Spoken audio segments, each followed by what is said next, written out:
किसी के साथ कोई ज़ाती दुश्मनी नहीं है। नैब की हर कार्रवाई बिला इम्तियाज है। नैब का हर कदम पाकिस्तान के इंटरेस्ट में है।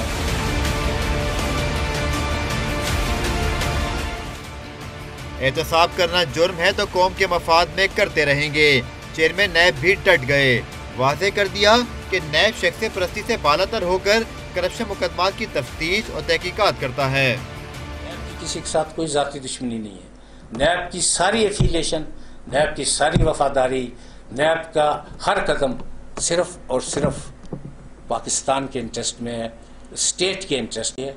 फेस को कभी नहीं देखा कि ये किसका केस है। मेरे लिए ये इमैटीरियल है, नैब के लिए भी इस वक्त इमैटीरियल है कि नैब के सामने कौन है। नैब खैबर पख्तूनख्वा में तकरीब बराए तकसीम चेक से खिताब करते हुए जोर दिया कि ब्यूरोक्रेसी की खिदमात हुकूमत के साथ नहीं पाकिस्तान के साथ होनी चाहिए।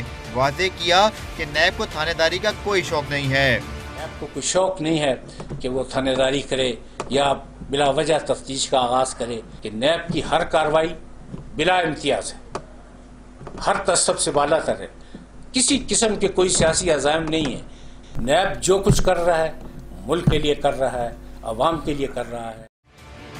चेयरमैन नैब ने यह भी वाज़ेह कर दिया कि बदउनवान अनासर के खिलाफ इलेक्शन से पहले और इलेक्शन के बाद भी कार्रवाई जारी रहेगी। अपने एक बयान में जस्टिस रिटायर्ड जावेद इकबाल ने कहा कि इस वक्त मुल्क 84 अरब डॉलर का मकरूज है।